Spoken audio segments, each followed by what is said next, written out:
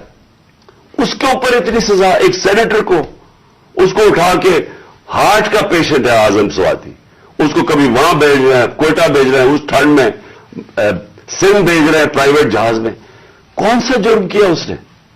اور کیوں؟ اگر آپ نے نہیں دیا NRO-2 تو جا کے پبلک کو بتائیں نہیں دیا آپ نے. سارے آ کے لوگوں کو بتائیں آپ کے کس طرح آپ نے لوگوں کو بچایا. ہم بتائیں گے کیسے بچایا آپ نے. میں ایز پرائم منسٹر بتاؤں گا کہ کیسے آپ نے احتساب ہونے نہیں دیا. آپ نے وہ جب فیٹف کی لیجسلیشن تھی تو وہ خود کہہ رہے ہیں ہمیں، وہ اپوزیشن والے، کہ یہ تو جناب یہ بیٹھ کے انہوں نے آپ کی آشیرواد ملی تھی، اس کے بعد آپ نے وہ NRO کے یہ جو امینڈمنٹ تھی نیب کی جو اب ہو گئی، یہ تو تب ہونے کے چکر میں تھے، تب ہم کھڑے تھے. اور میں تب سے کہتا گیا کہ یہ ملک ترقی نہیں کر سکتا جب تک اس ملک میں رول آف لا نہیں ہے. کوئی دنیا میں ملک آج تک ترقی نہیں کیا جس کے طاقتور ڈاکو ان کو آپ چھوٹ دے دیں اور صرف کمزور لوگوں کو پکڑے. کوئی ملک ترقی نہیں کر سکتا، یہ ملک آگے بھی نہیں بڑھ سکتا. میں آخر میں بات بھی کرتا ہوں کہ انشاءاللہ اللہ نے موقع دیا تو ہم اب کیا پلان بنائیں گے اس ملک کو اس دلدل سے نکالنے کا جو انہوں نے پھنسایا ہوا ہمیں. اب میں جو اگلی بات کرنا چاہتا ہوں وہ یہ کہ ہم نے آپس میں مشاورت کی. میں نے پہلے کوشش کی کہ ہماری جو مارچ ہے، آزادی مارچ، حقیقی آزادی کی مارچ، ہماری کوشش یہ تھی کہ ہم ان کو گورنمنٹ کو بتائیں کہ اس وقت قوم کدھر کھڑی ہے. لاکھوں لوگ سڑکوں کے اوپر نکلے ہمارے ساتھ آزادی مارچ پہ، اور سب ایک ہی چیز چاہ رہے ہیں، الیکشن.